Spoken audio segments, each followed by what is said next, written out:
Barryman, Managing Partner of Hormuz Straits Partnership, and Randall Muhammad, Managing Director of Petro-Industrial USA. Thanks very much, gentlemen, for joining us on this Monday, the second week of October and the second week of the fourth quarter. Omar, I'll go to you first. Let's talk a little bit about technicals and markets. We saw last week pretty steady, pretty strong, despite a little bit of negative news on sorry, I just heard a bit of interruption. Sorry, a little bit of obviously API builds in the US. China demand and economic recovery continue to be questioned, but oil remaining supported. Is that on the back of fundamentals forward, or are we looking at a sort of natural gas push? Well, okay. So back in February, I think February the 4th or 8th, I came on this podcast and I said WTI would get, or Brent would get to $80, right? And it was trading at, I think, 40. And there's a lot of basically,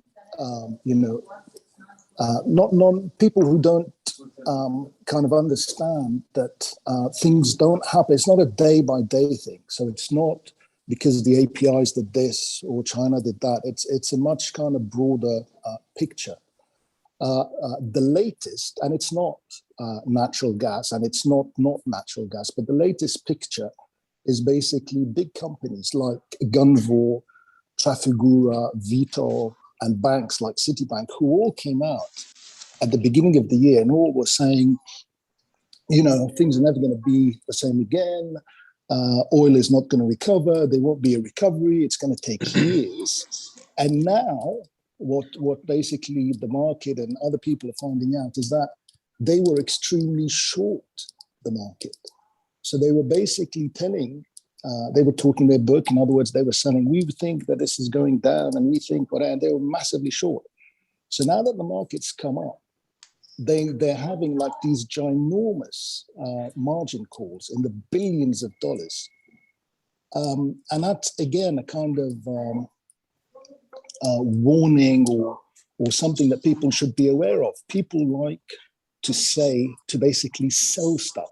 They're selling their view and they have a view. So when they come on and they say, look, never going to recover, never going to go up, never going to whatever, that shouldn't be believed. So now that we are where we are, I think the market is going to hurt them and hurt them as much as possible because everybody now sees them exposed and they're going to see them on the floor and they're going to see them, in the fetal position, and the market's going to keep kicking and kicking and kicking until something gives.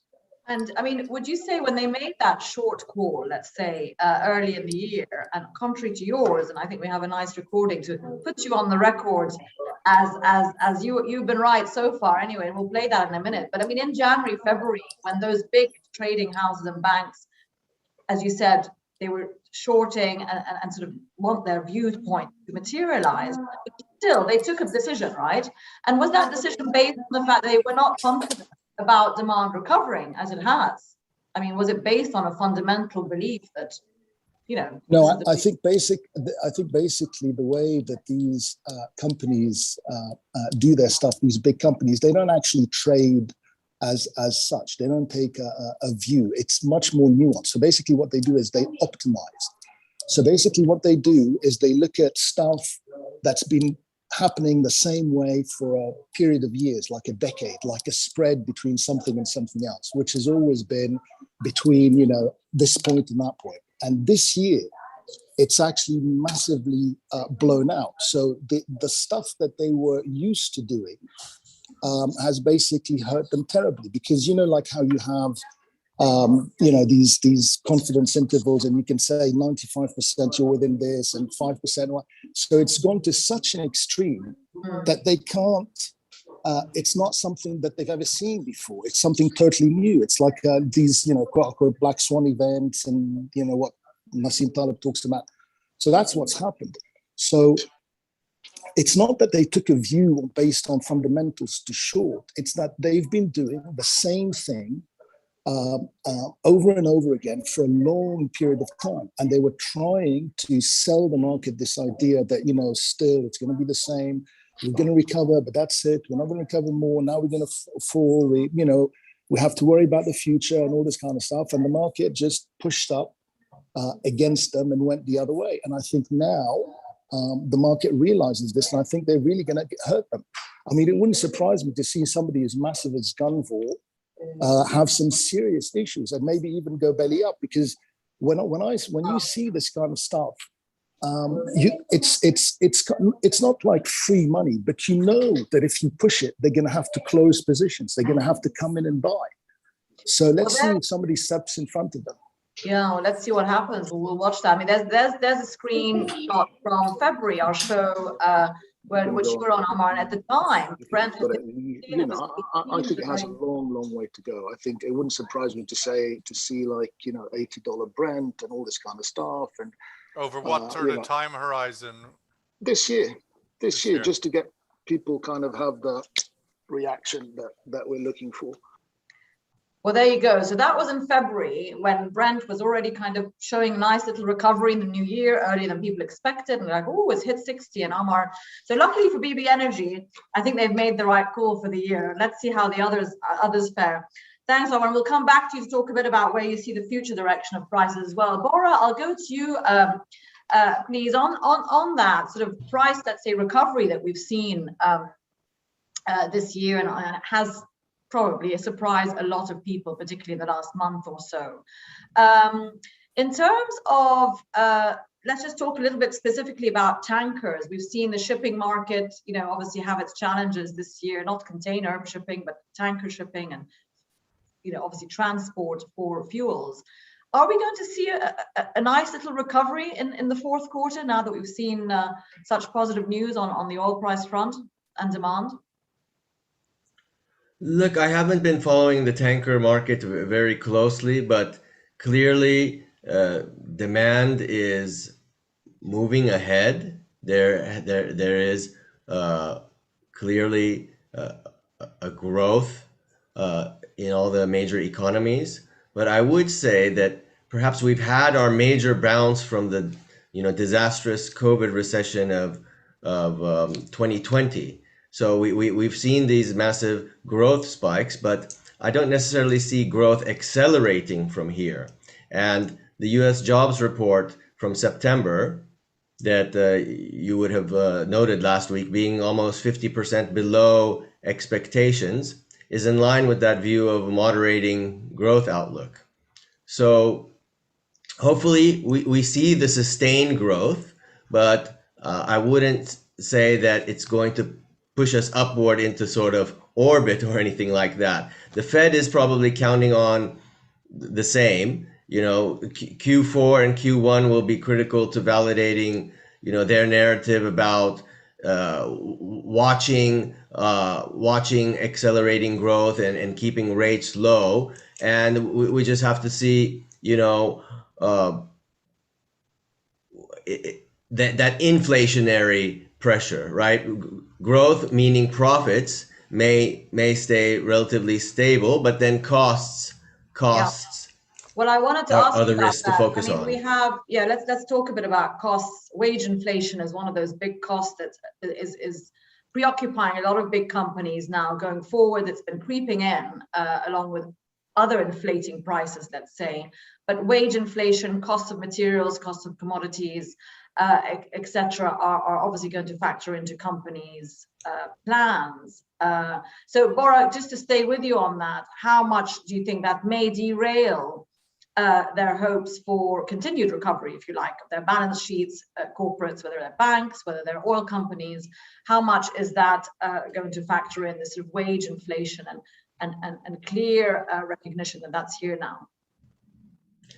Look, you asked about the impact on companies. You asked about the demand for raises from workers. And this is that juggling act that especially Western policymakers have had to make, right? We've had COVID and everything shut down. Western governments sort of made resources available to companies to put the expenses of the shutdown and furloughs on a credit card. But now the Bank of England is warning British business that their leverage levels are too high. One third of British companies have debt levels of more than 10 times their cash balances, which is one measure. Why is that? I mean, why do they even have to be told that or warned that? I mean, is that a surprise to anybody? No. And to see the same warnings given to US companies, do you think? Exactly. It's just common sense. So they had the resources available to borrow when they were not doing any business, and now they're being warned that they are over levered. Likewise, we have had a Federal Reserve that's telling us that deflation is the risk.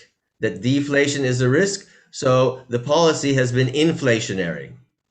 And some of the spin that you get even regards this pressure on wages as a good thing, right? They're saying, okay, now it's time for labor to get their chance to benefit from wage rises, since the elites have had all their asset values bubble up through the past decade or so, and even just explode during the past 12 months. So they're saying that could be a good thing. But the problem is that the rising price of meat, the rising price of grain, the rising price of home heating, electricity, which may be viewed as almost virtuous by some of the, more environmentalist energy transition backers, is a problem for working class people and the developing economies. So yeah, thanks, Bob. Randall, let me go to you on that point in the US in terms of rising costs of everything. How much of a squeeze do you think certain income brackets are feeling this inflation that we're seeing creep in? Admittedly, Europe looks like it's having a harder time so far, but are we beginning to see those signs in the US amongst your average citizen? Yeah. Hi. Good morning, Dale. Look, that's a good question. I think the answer to that is yes. One simply has to look at the increase in fuel prices.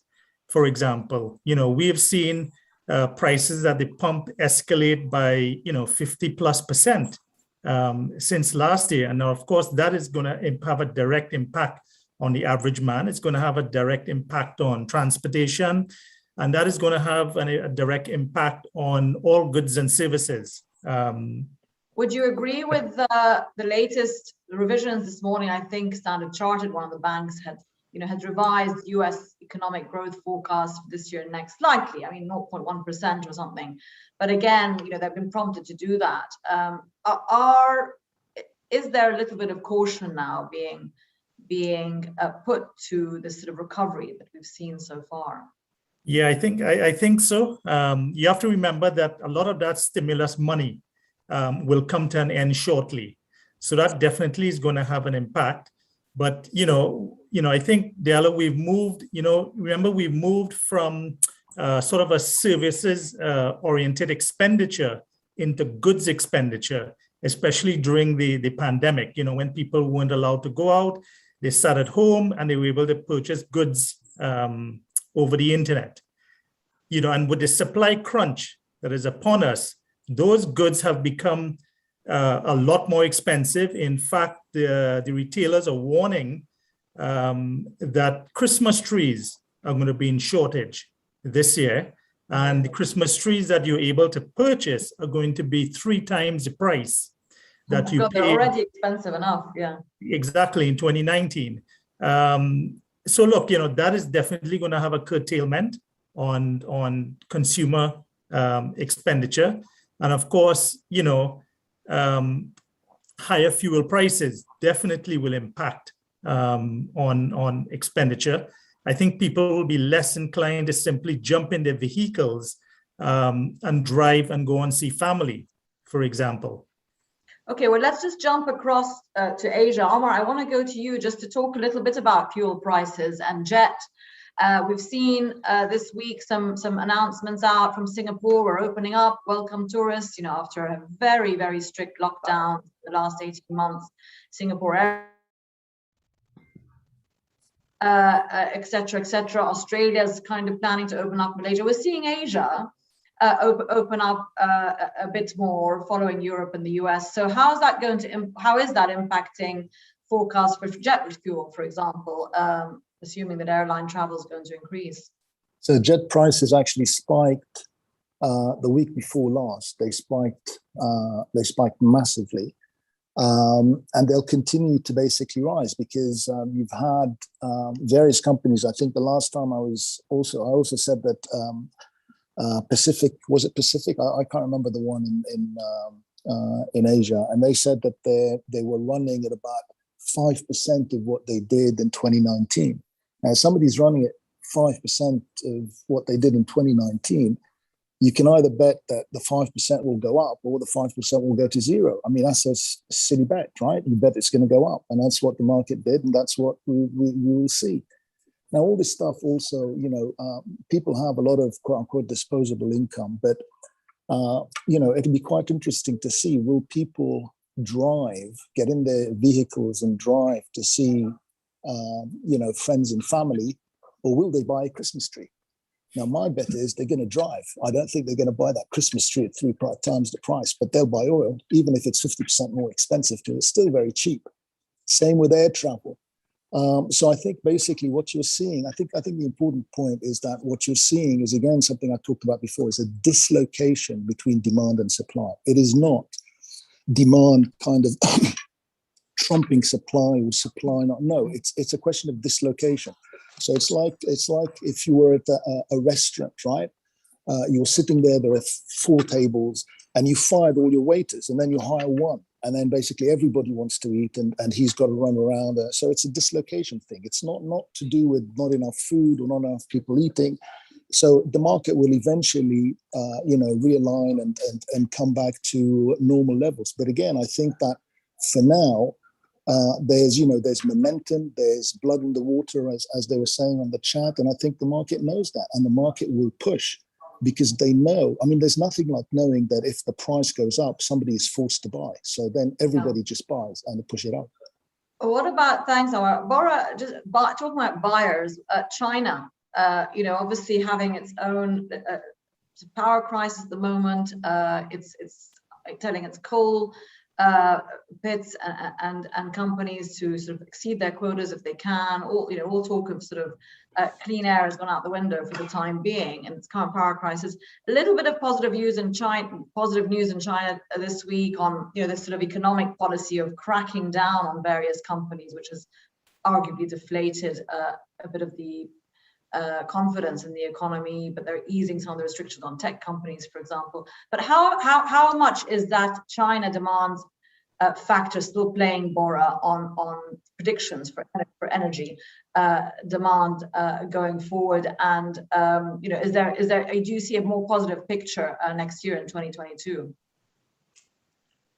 Well, I would, again, this is speculation, because I don't know China intimately, but I would bet that they will get their act together, because they have as much capacity to sort of distort markets as the United States has, and they can distort markets in their favor. With respect to turning to coal, I think that's very reasonable. I think Europe has struggled with that because of certain political proclivities.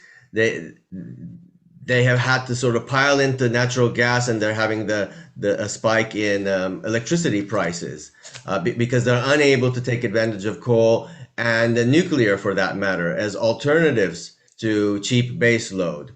So China can take more, let's say, economically rational decisions. They might be able to put sort of environmental concerns to one side and move ahead to give their industries the competitive advantage which they require.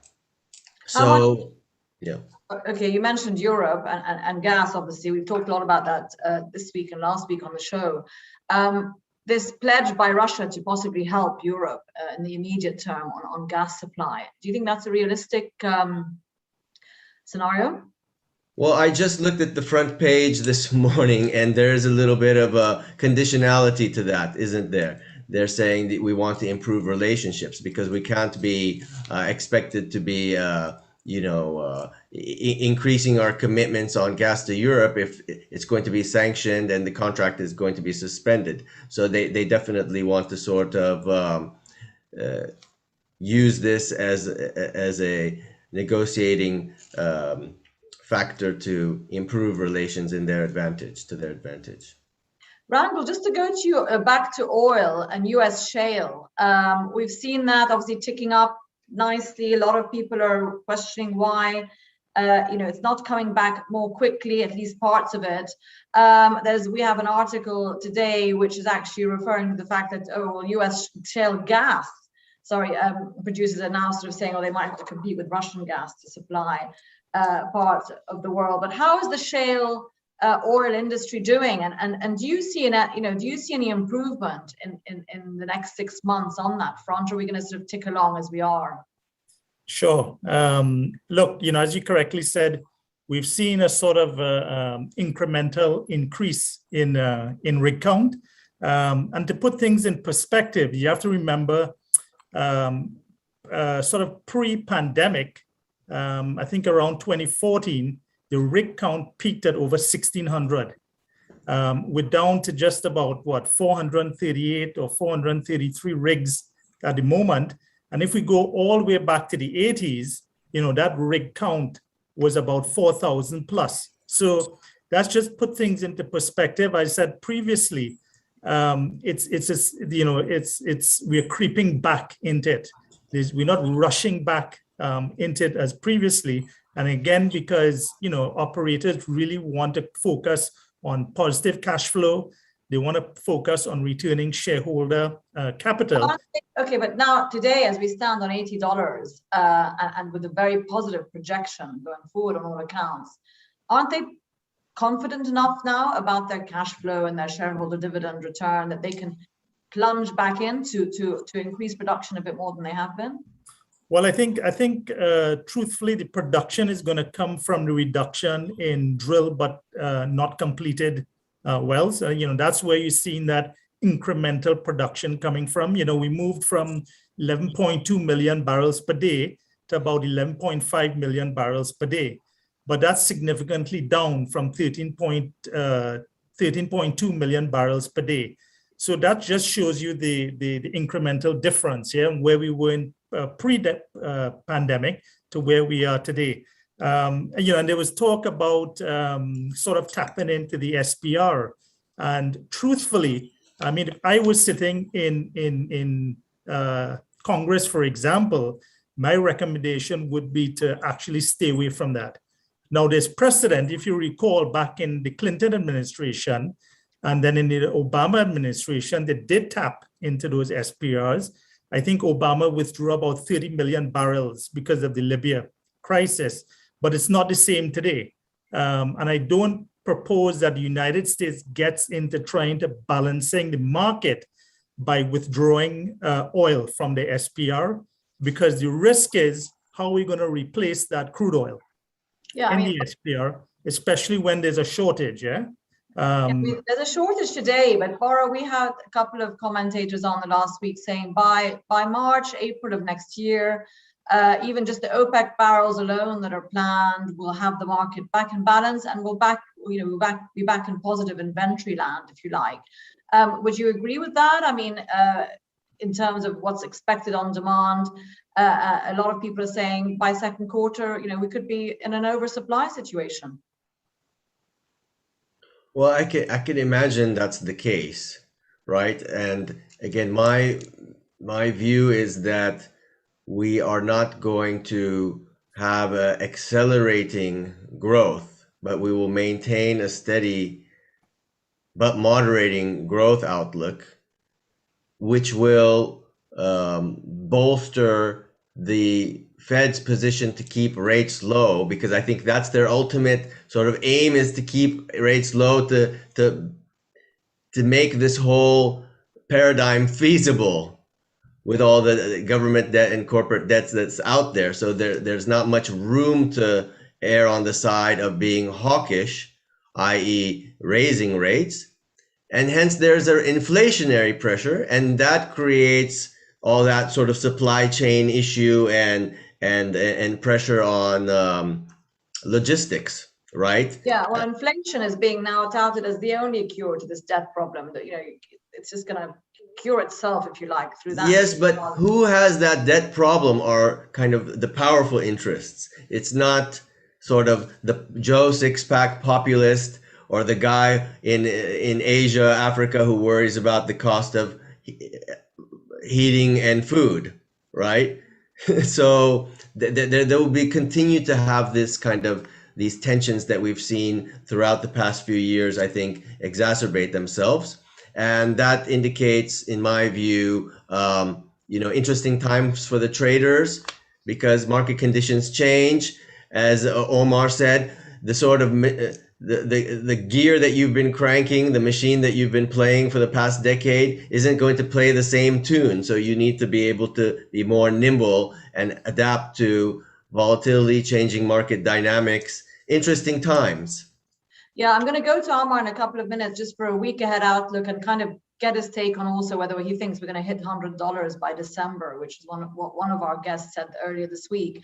But Bora, just to stick with you, I want to just to come back to this region, just to touch on today. We had a Saudi, just another IPO out of Saudi Arabia, Saudi Aqua Power, debuting, I believe, today. I just wanted to just go to you with that and ask you what the appetite in this region is. I mean, obviously, the Gulf oil economy is doing very well.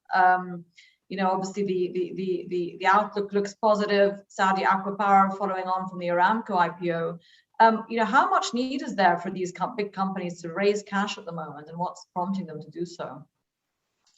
Well, there is a view that the region needs to focus on diversification. There's a great interest in power and renewables from GCC investors as something that's new that they should get exposure to. That being said,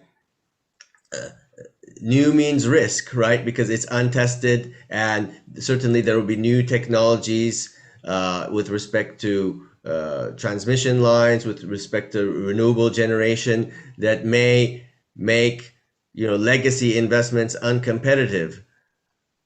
But nevertheless, I think those types of investments are best funded through the equity markets, because that's risk capital. It's appropriate that these are not as highly levered as very tested base load type technologies that can just be 90%, 100% debt financed. So I think it's positive that there is appetite for this IPO. It makes sense to me, and as we said, when you're taking equity risk, nothing is to be taken for granted, but that's why you're getting the equity return. Omar, fourth quarter, oil price outlook, you got it right, for the first 3 quarters of the year. Are we going to be hitting $100 by December if all things remain equal? No, I think now. So I think basically we've closed most of our positions, so people can now go nuts and wave about. So when markets become like they do now, when everybody starts to be bullish, and we had a commentator last week say 100, and the next one next week is going to say 120, and before that they were saying 0. So no, I don't think we're going to go to. I'm looking for a top in the market. I think Shale is dead. I don't think it's resting. I think it's completely dead. It's like flogging a dead horse. It's coming back at 50, 60, 70, 80. Maybe when it gets to 750, it's dead. And the other thing to consider is everybody's agreeing that there's massive debt in the global economy, whether private, corporate, or government, right? The markets and the world need interest rates to go up like they need, a bullet to the brain. So all this talk about, inflation is transitory. Don't worry so much about wage growth. I agree exactly what we were saying before. So, it's not transitory. There is no solution. They don't know what to do. They can't raise rates because if they do, it'll be a total collapse. I don't know what the interest payments in the US on their debt is going to be if they go up, 25 points, or if they go up 50 points or more. What are they going to do in the UK? Raise rates and then what? Welcome the recession. So I'm not a believer. I think basically, I don't know what the end point is. All I'm saying is right now, if you have the ball in your hand kind of thing, you run and you keep running. Eventually, you're going to hit the brick wall, but I don't know where that is, but you keep running. The market, I think, on oil is getting close to a top, whether that top is 80, whether that top is 82 basis TI, whether it's 95 basis TI, I don't know. But I think we are frothy. And I think basically at some point, we go whoosh back to the downside, but we're not long anymore. We're tiny long. We're not long anymore. Okay, thanks, Ahmad. Randall, I'll give you 1 minute to close us off, just to react, not to the Shale comment. We have your views on that. But again, I know that Irene brought up that poll result a couple of times, 75% agreeing that we're going to have, wage inflation and inflation sort of weighing a little bit on economic recovery. Just in terms of forward-looking earnings season coming up for a lot of companies, Q3 earnings, your outlook for that, is it going to look as positive as Q2 was starting to look? And anything else in the week ahead to look out for on the US front in terms of Congress debating any of these bills, etc., or any further discussion on debt ceilings? Yeah, sure. So, of course, the debt ceiling is something that, must be dealt with. And I think it will be dealt with. The question is by what quantum? The other issue is, this whole issue about tapering and curtailing asset buying. I think that's going to happen by November, December. I think what is going to happen is that they're going to sort of reduce it by about $15 billion per month, month on month, until they get to zero. So you're looking at possibly an 8-month period whereby the Fed will taper that asset buying. And then, of course, the second step, as Omar alluded to, is increasing interest rates. And I think there's going to be 2 sets of interest rate hikes, and that will occur somewhere in 2023. That's our forecast. Yeah. By how much, we don't know. Now, remember, you're sort of coming from almost a zero standpoint. The Fed fund rate and the discount rate have been historically low, 0.06%, and 0.25% respectively. So, you're starting from a very low basis point.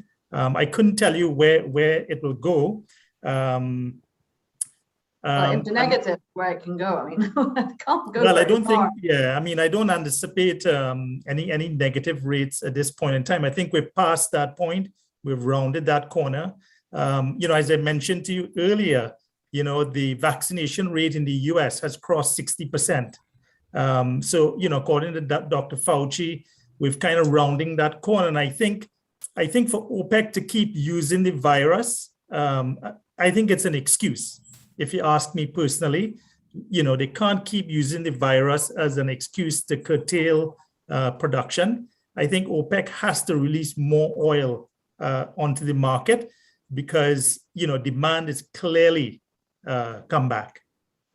Okay, Randall, we'll leave it at that. Thank you very much, Randall Muhammad, Bora Bariman, and Amar Najia for joining us this morning. Thank you to all our viewers, and we look forward to seeing you tomorrow. Thanks very much. Have a good day. Thank you.